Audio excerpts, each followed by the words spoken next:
Hey, did you know that the MC in MC Command Center stands for Master Controller? And in this video, we'll be going over the best settings that will make you the Master Controller.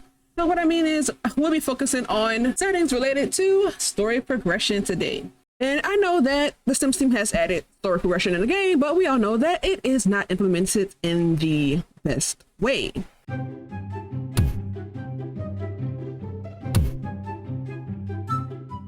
This may be great for people who want to control every little detail of neighboring Sims' lives, but with MCCC, you can have Sims do these things on their own without all the intrusive messages. This is about to be a bit of a lengthy video, so go ahead and grab some snacks and let's get started. So what you want to do is go to any computer in your Sims world and click on it and go to MC Command Center. We're going to start off in MCCC settings. So in MCCC settings, we're going to start with gameplay settings. And we're going to go to adopt a neglected child.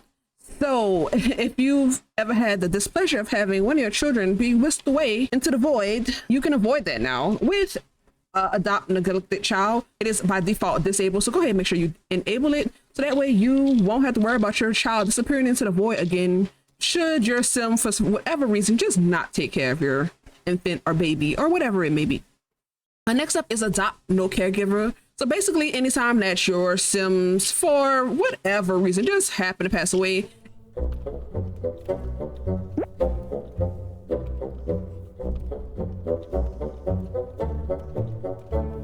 and there are young Sims that are not able to take care of themselves, they will be adopted out to another household instead of, again, going into the void. So there we go. It is by default disabled. So make sure you go ahead and enable that as well. Character values difficulty adjustment. So this is the character values like manners and emotional control that teens develop. You can adjust how quickly or how slowly these progress. Goes from a setting from -50 to 10. Negative numbers, of course, means that it will take longer for your Sims to progress in these areas. Positive numbers, of course, means that it will be faster for them to progress in these areas. If you set a positive number for this, they will more easily develop either negative or positive attributes. It does not take into account of whether or not it is negative emotional control or positive emotional control. So just be aware of that it does not just affect one way or the other. I will go ahead and only do small adjustments with things like this because, like it says, negative 10% is 100% slower, while a positive 1 is 100% faster. So again, only do like small changes, especially when it comes to the positive side. I don't know why it's -50 on that side where you get more control as to how much more negative it would be versus only 10. So you only get 10 options for how much more positive it'll be. So just be aware of that. Let's go ahead on back. I do have mine set to 1, just because sometimes I think it takes too long to kind of develop some of the positive attributes that you want your Sim to develop. Anyway, Fame difficulty adjustment. This just make it easier or more difficult for your Sim to gain fame. That's it. That's all this does. I really don't mess with it, but you can change this to whatever you like. Any adjustment for MCCC will always have pretty much these same like ranges from -50 to 10. I'm not messing with it because I don't really mess with the fame system too much. But if you do like the fame system and you feel like it's too hard, then go ahead and make that a positive number. If you feel like it's too easy, then go ahead and make it a negative number. That's all you got to do for that. Game time speed. Now, game time speed is something that most people will tell you not to mess with. If you don't know what you're doing, you probably shouldn't mess with it. But basically what this does is either make your Sims day longer or shorter, depending on what you change the value to. The range is 1 to 1,000. The default is 25. So if you put anything higher than 25, then it will make your Sims day shorter. If you put it lower than 25, then it will make your Sims day longer. Again, I don't really mess with this, but some people may want to go ahead and elongate their Sims day. So you might want to bump it up to like 29. I wouldn't suggest going too high with this type of thing. It just depends on how much you want to stretch out your Sims day or shorten your Sims day. Just be aware that the reason that most people say you're not to mess with this is because it has been known to not work with certain mods. Usually those mod creators will tell you if this will not work with their mods. Also, it tends to mess up the holidays on your calendar. So you can just go ahead and fix them yourself, or you can go ahead and just allow them to adjust over time. But that may take a long time, and you might wind up celebrating a few Christmases in the middle of summer. Unless you're already on that side of the world, then I guess it doesn't affect you too much.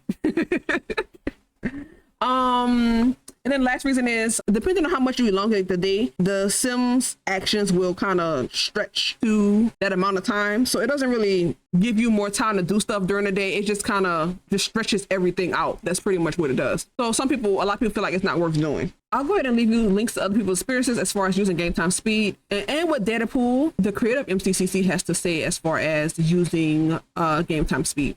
All right, so let's go back. Next up is a maximum household size. So I have mine set to 10.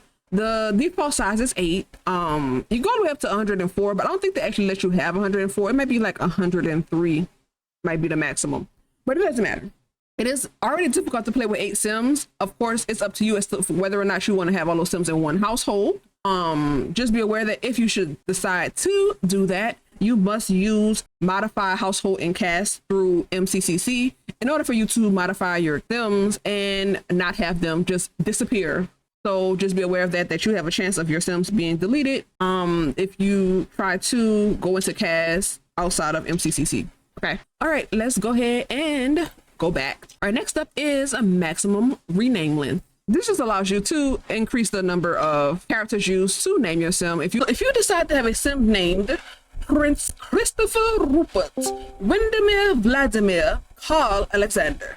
Oh, by the way, let me know if you know where this is from.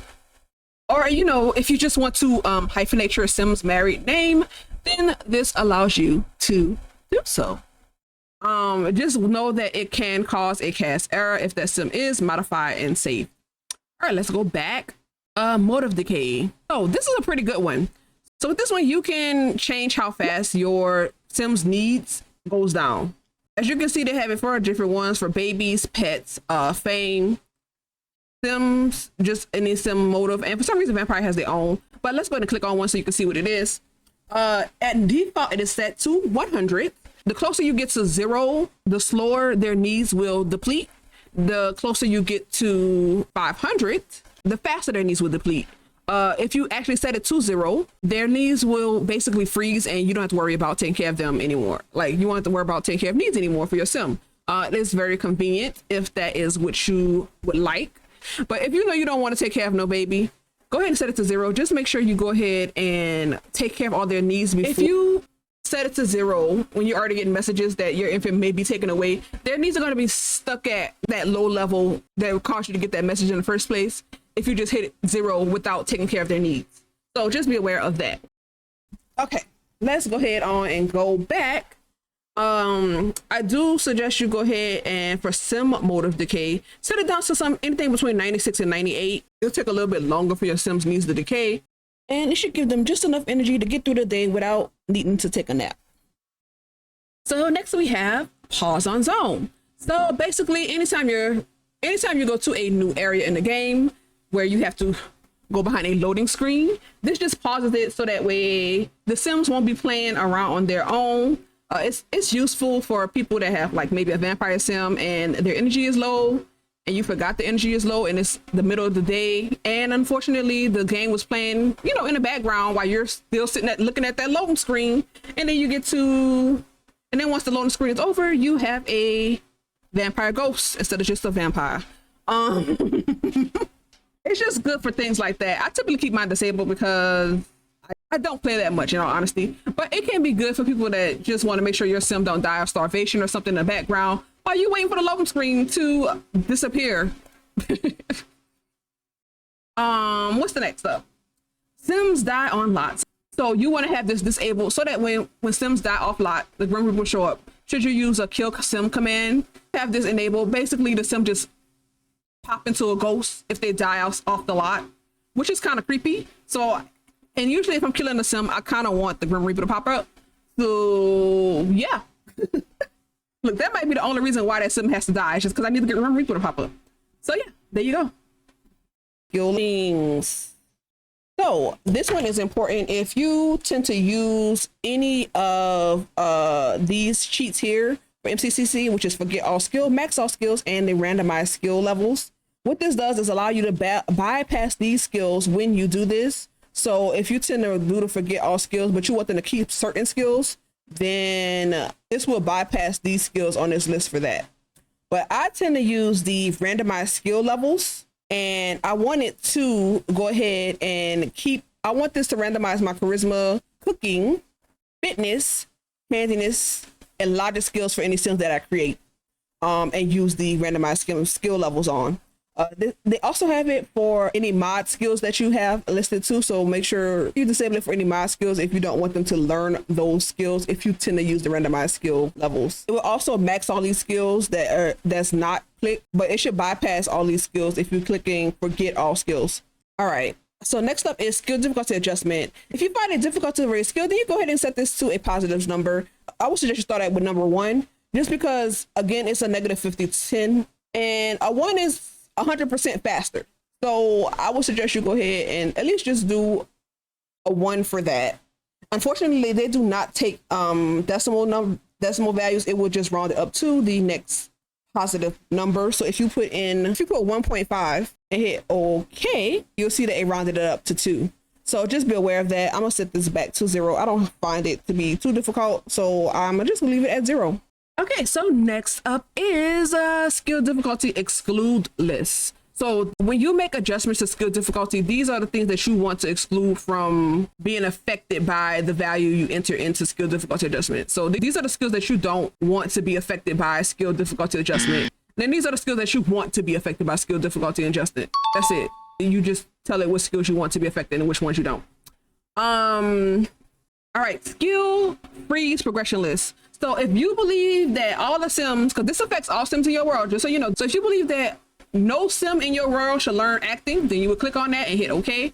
And then no sim in your world will learn acting. So you just go ahead and click through all the things that you don't believe sims should learn. If you find mischief annoying, click that and don't. And that way sims won't learn it. Or if they already have learned it, they will no longer be able to increase that skill level. So they'll be stuck at whatever skill for mischief they are already at. That's basically it for that. Next up is teleport sim overlap. So I typically keep this disabled, but the reason why you might want to keep it enabled is because when you are posing your sims, this will have the sims be on top of, like literally inside of each other. I find that annoying because usually if I'm teleporting a sim, I want to be able to click on a sim that I just teleported in order for me to interact with them and do whatever it is that I call them over for. I teleported them in for a reason, and it usually isn't posing. But if you want to have your sim pose without having to go into build mode and use the teleporter, then this is super convenient to leave it as overlap.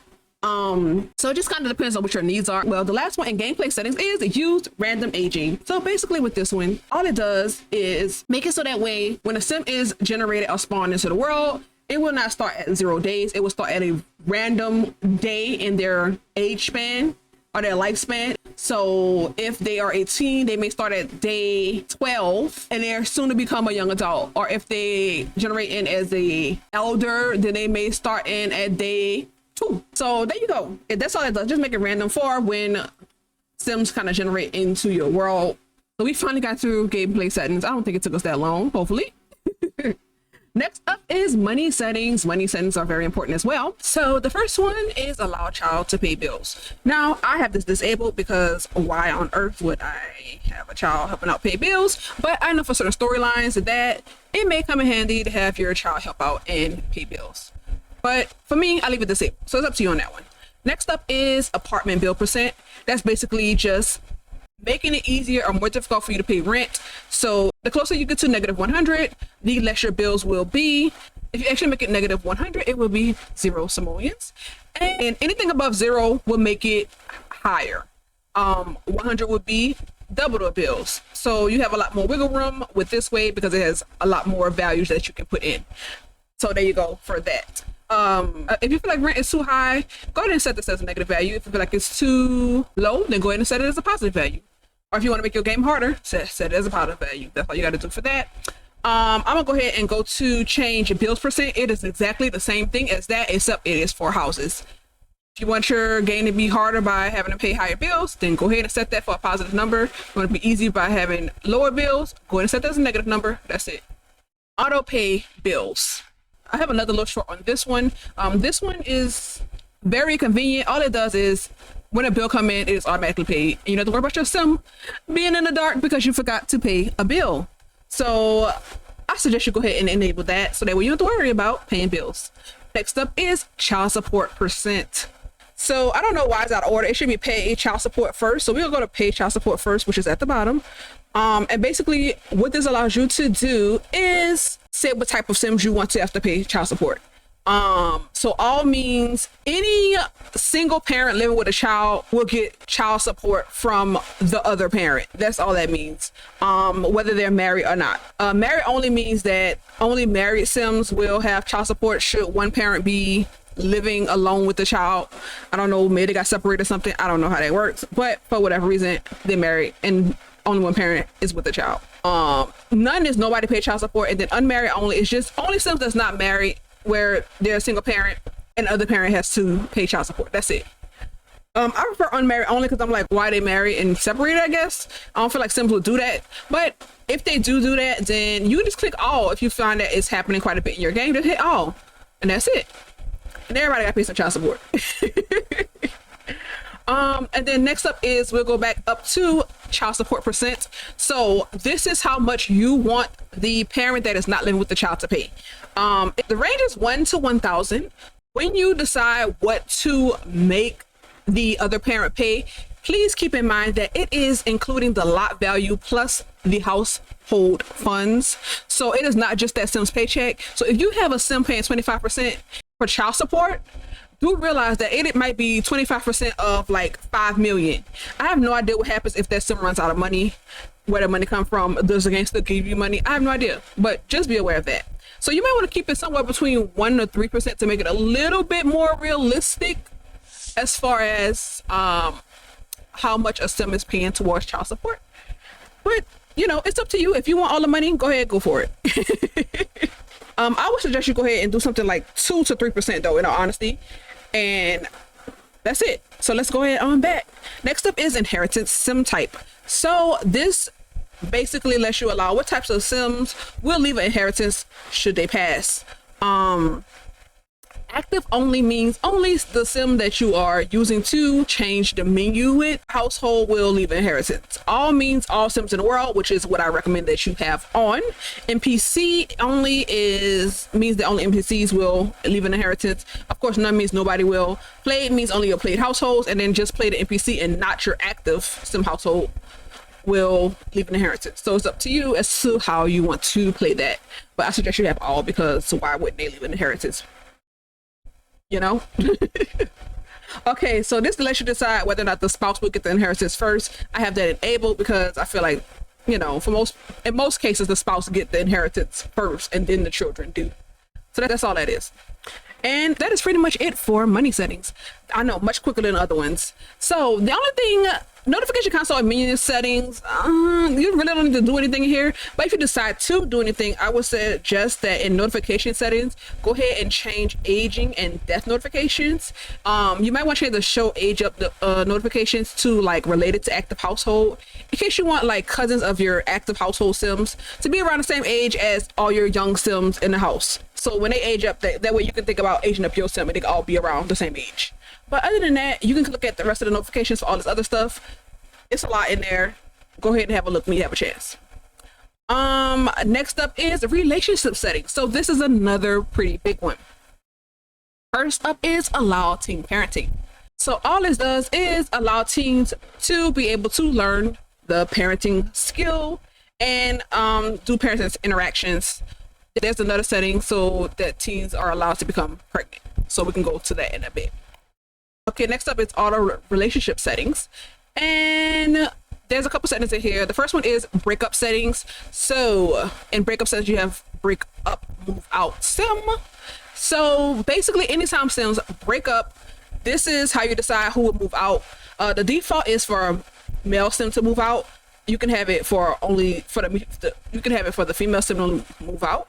Or you can have it for a random Sim to move out. I have it for random, so that way, you know, it can be some variety. I kind of wish that it would allow you to control the percentage of how often the male versus the female Sim would move out, but, you know, it don't give you that much control, unfortunately. Next up is couple relationship change percent. The percent chance applied to each modifier that may make a boyfriend or girlfriend couple's relationship increase or decrease over time. So basically all this does is changes. How quickly that little pink bar is going to go up or down based on negative or positive interactions. That's all this is. I suggest that you not change this too much, because if you go over probably like 20%, you will probably have a bunch of breakups in your games, maybe even over 15%.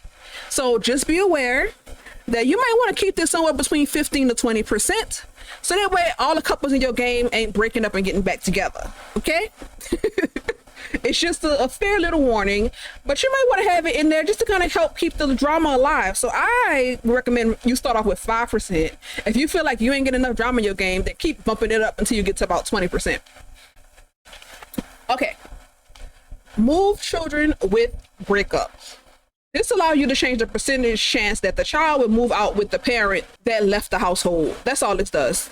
So I got mine set at 5, but you might want it to be 50 to get an almost even shot that the child would leave with the parent that's leaving or stays in the household.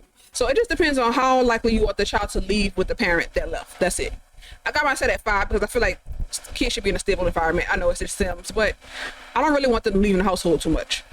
Okay, back. Spouse relationship change percent. It is exactly the same thing as the couple relationship change percent, except for spouses. So if you don't want married couples to be breaking up that frequently, then maybe you need to set that a little bit lower than 20%. Maybe you need to set it like 10%. I'm just gonna keep this one at 5 as well, so that way, you know, it ain't too much breaking up and getting back together going on with these Sims. But again, I would suggest 15 to 20% if you like a little bit more drama in your game, you know.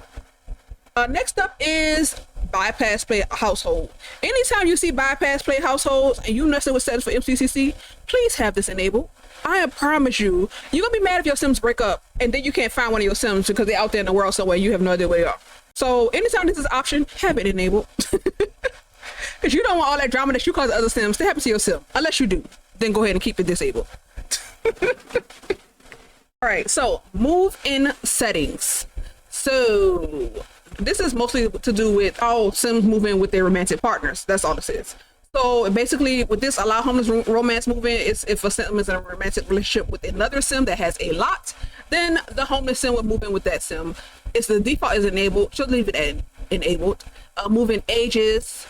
These are ages that you will allow Sims to move in together. Now, I left it at the default, which is young adult, adult, and elder. I really don't want teens to be moving in together. If I am playing with a teen, I don't want them to be moving in unless I specifically tell them to move in with another teen.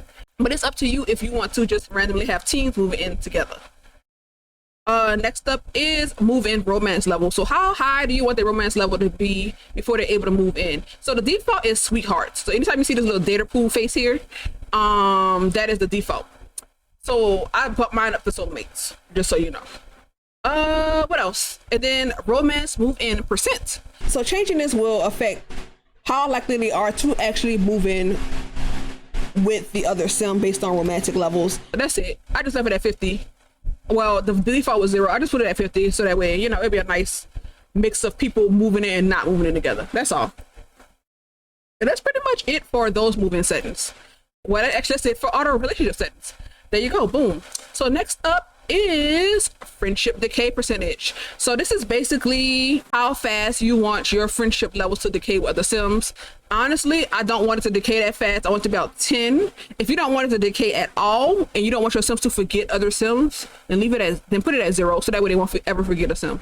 But I feel like 10 will give you enough time to go ahead and make the rounds again should you want to keep relationships with a lot of different people. Okay, that's pretty much it for that. Let's go back.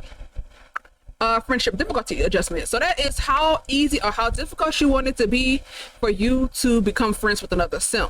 Now, you may want to adjust this to make it easier if you're one of those people that used to use that camera cheat all the time that they recently fixed the Sims 4. So if you feel like it's a lot more difficult to make friends with another Sim, then go ahead and bump it up to a positive value.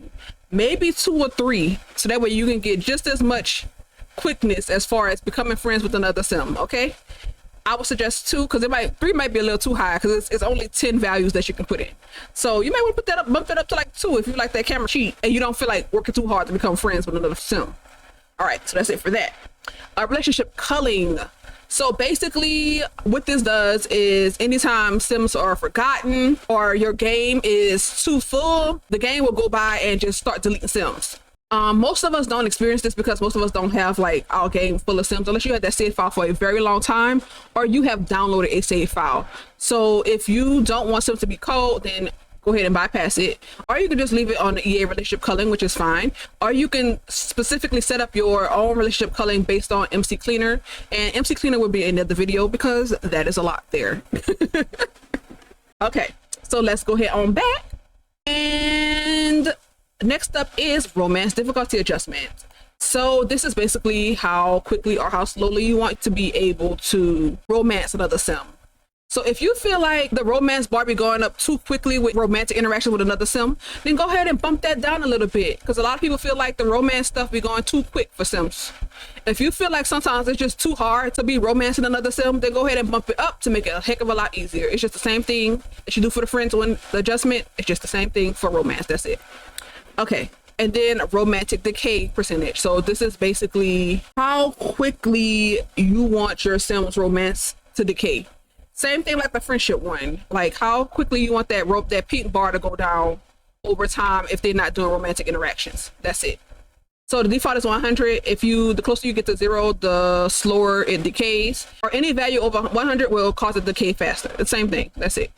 All right, so let's go back. And that's pretty much it for relationship settings. I'm sorry if I'm going too quick now at this point. We've been going at this for a little minute here. All right, set age span duration. So basically, they give you the option to set the age spans of your sims, so pets and then humans. When you start a new game, you typically start on normal lifespan. So I would suggest you go ahead and adjust this on normal lifespan. So I'll go ahead and link a Reddit post that calculates out how long the Sims lifespan is supposed to be based off of like the 2010 census data. I don't think anyone has updated it for 2020 census data. So you can go ahead and you can change it based off of that. All right, so for babies, I put mine at 2. The default is 1, but you can leave it at 1 if you don't feel like having to deal with a baby in the Sims 4 because they don't do anything. Infants, default is 5 for infants. I set mine to 4. Again, it just depends on what you need, and if you feel like you need to hit them milestones, you might want to set this up a little higher, like 6 or 7, to hit whatever milestones you need to hit for infants. Toddler, the suggested one in a Reddit post is 16. I just put mine at 14, but again, if you need a little bit more time with your toddler, then go ahead and get a little bit more time with your toddler.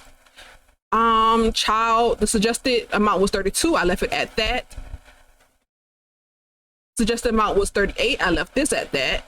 Young adult, the suggested amount was 76. Adult, the suggested amount was 100. And then for elders, the suggested amount I think is 60. Alrighty, we are finally done with all the settings available under MCCC settings. So I think I'll go ahead and leave it at that for today. We'll go over the rest of the settings in a different video because there are a slew of settings for MC Command Center. And I know you all don't have the patience or attention span. I don't either, honestly. So I will see you all in the next video for MC Command Center. Until next time, take care of yourselves. Bye.